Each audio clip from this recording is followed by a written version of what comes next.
ఈ స్త్రీశక్తి బస్సులు ఏ బస్సులకి ప్రస్తుతం అయితే మహిళలు ఎక్కవచ్చు, ఏ బస్సుల్లో ప్రయాణించవచ్చు అనే అంశంపై మనతో పాటు మాట్లాడడానికి Vizianagaram depot manager J Srinivas గారు అయితే ఉన్నారు. ఆయనతో మాట్లాడి మరిన్ని వివరాలు తెలుసుకునే ప్రయత్నం చేశారు. చెప్పండి సార్, ఈ రోజు నుంచి ఈ పథకం అయితే అమలు కానే ఉన్నది. ఏ విధంగా ఒక ప్రణాళిక సిద్ధం చేసుకున్నారు? ఈ రోజు నుంచి చూసుకుని సుమారుగా విజయనగరం జిల్లా సంబంధించినటువంటి ఎన్ని బస్సులు ఎక్కడి నుంచి అయితే ప్రతిరోజు కూడా బయలుదేరుతూ ఉంటాయి? రోజుకి ఎంతమంది ప్రయాణికుల వరకు ఎక్కి వాళ్ళ ప్రయాణాల గమ్యాలు చేరుకోవచ్చు అని మీరు భావించుకుంటున్నారు? మనకి విజయనగరం బస్ స్టేషన్లో ఆన్ అండ్ యావరేజ్ రోజుకి 30,000 పైచిలకు ప్రయాణికులు ఇక్కడ బస్ స్టేషన్ వినియోగించుకోవడం జరుగుతుందండి. అయితే మనకి స్త్రీ శక్తి పథకం వచ్చిన తర్వాత ఆ సంఖ్య మరింతగా పెరిగి 40,000 పైచిలకు ప్రయాణికులు రావచ్చని మేమైతే ఎక్స్పెక్ట్ చేస్తున్నాము. మనకి పల్లి వెలుగు, అల్ట్రా పల్లి వెలుగు, సిటీ ఆర్డినరీ, మెట్రో ఎక్స్ప్రెస్ ఈ 5 బస్సుల్లోన మనకి గవర్నమెంట్ వాళ్ళకి ఫ్రీ అనౌన్స్ చేశారు. ఈ 5 బస్సుల్లో కూడా మహిళలందరూ కూడా ఫ్రీగా మేము కూడా అలౌ చేస్తామండి, 0 టికెట్తో. ఓకే, అంటే ప్రస్తుతం ఉన్నటువంటి బస్సులు కంటిన్యూ చేస్తున్నారా? ఓన్లీ ఈ ప్రయాణం మేరకు ఏమైనా కొత్త బస్సు ఏమైనా తీసుకుని వస్తున్నారు? కొత్త బస్సులు అంటూ ఏం లేవండి, ప్రస్తుతం ఉన్న బస్సులే. కాకపోతే ఈ మనకి రద్దీ పెరిగే అవకాశం ఉంది కాబట్టి మా దగ్గర ఉన్నటువంటి ఒక 6% స్పేర్ బస్సుల్ని, అలాగే ఆఫ్ రోడ్లో ఉన్న బస్సులు అన్నింటినీ కూడా ఆన్ రోడ్ చేసి అన్నింటినీ గత 2-3 నెలల నుంచి మేము ప్రాజెక్ట్ వర్క్ చేస్తున్నాము. కండిషన్ అంతా మెరుగుపరిచి ఇప్పుడు వాటినన్నింటినీ కూడా ఎక్కడ బ్రేక్ డౌన్ ఫ్రీగా తిరగడానికి అన్ని సిద్ధం చేసుకొని ఇప్పుడు ఈ పథకానికి మేము రెడీ అవ్వడం జరిగిందండి.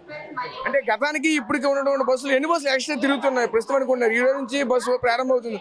రేపు నుంచి చూసుకుంటే రద్దీ ఎక్కడికక్కడ పెరిగే అవకాశాలు కూడా ఎక్కువ కనిపిస్తున్నాయి. ముఖ్యంగా చూసుకుంటే ఉమ్మడి విజయనగరం అంటే అంతా కూడా రూరల్ ఏరియా. ప్రతి మారుమూల ప్రాంతానికి కూడా ఎక్కువ మంది ప్రయాణికులు అయితే చేయవలసిన పరిస్థితి ఏర్పడుతూ ఉంటుంది. వాళ్ళకి ఎటువంటి ఫెసిలిటీస్ కల్పిస్తున్నారు? ఆ మారుమూల ప్రాంతాలకు కూడా వెళ్ళవలసిన ఏ విధంగా గమ్యాన్ని చేరుకోగలుగుతారు? బస్సు కండిషన్ అయితే చాలా చక్కగా మేము ఇంప్రూవ్ చేయడం జరిగిందండి. గతంలో లాగా అప్పుడప్పుడు ఏదైనా సాంకేతిక లోపం వచ్చి బస్సు ఆగే పరిస్థితి అయితే ఉండేది. ఆ పరిస్థితులు రాకుండా ఇప్పుడు మేము చాలా ప్రణాళికాబద్ధంగా అన్ని బస్సులు మేము సిద్ధం చేయడం జరిగింది. మన జిల్లాలో మనకి 130 బస్సుల వరకు ఉన్నాయండి. ఈ 130 బస్సుల్లో మనకి ఒక 10% వరకు మనకి స్పేర్ బస్సుల కింద గ్యారేజీల్లో ఉండిపోవడం జరిగింది. ఆ స్పేర్ బస్సులు ఇప్పుడు గ్యారేజీకి పరిమితం కాకుండా అన్ని రోడ్డు మీద ఉండేలాగా మేము అన్ని రకాల చర్యలు తీసుకొని అన్నింటినీ రోడ్డు మీద ప్రయాణికుల కోసం సిద్ధం చేసి రేపు నుంచి అన్ని బస్సులు తిరుగుతాయండి. Okay sir, thank you. So చూసాం కదా, నేటి నుంచి అయితే మాత్రం ఈ స్త్రీశక్తి పథకం అయితే అమలు కానుంది. ఇదే క్రమంలో రేపటి నుంచి ఉమ్మడి విజయనగరం జిల్లా సంబంధించిన బస్సులు చూసుకుంటే మెయిన్ ఇందులో భాగంగా విజయనగరం జిల్లా సంబంధించి చూసుకుంటే సుమారుగా 130 బస్సులు అయితే మాత్రం రోడ్డు పైన ఆన్ రోడ్డుగా రేపు నుంచి రానున్నాయి. ఇందులో భాగంగా 10% బస్సులు అయితే మాత్రం ఏదైతే ఇంతవరకు కూడా డ్యామేజ్ అయ్యి లేదంటే షెడ్లో ఉన్నటువంటి బస్సులను కూడా రిపేర్ చేసి వాటిని కూడా వీటిని మళ్ళీ పునఃప్రారంభించి ప్రతి ఒక్క ప్రయాణికులు కూడా సౌకర్యవంతంగా మేమైతే కల్పిస్తామని చెప్తున్నారు. అదేవిధంగా మారుమూల ప్రాంతాలకు కూడా బస్సులు అయితే మాత్రం ఖచ్చితంగా వెళ్తున్నాయి. వాళ్ళకి కూడా అన్ని రకాల ఫెసిలిటీస్ అయితే కల్పిస్తున్నామని చెప్తున్నారు. అదేవిధంగా ప్రతి ఒక్క బస్సును కూడా ఫిట్నెస్ చూసి అయితే మాత్రం బయటకు పంపించినటువంటి పరిస్థితులు కూడా ఉన్నాయండి కూడా మనతో పాటు చెప్పుకున్న నేపథ్యం అయితే కనిపిస్తుంది.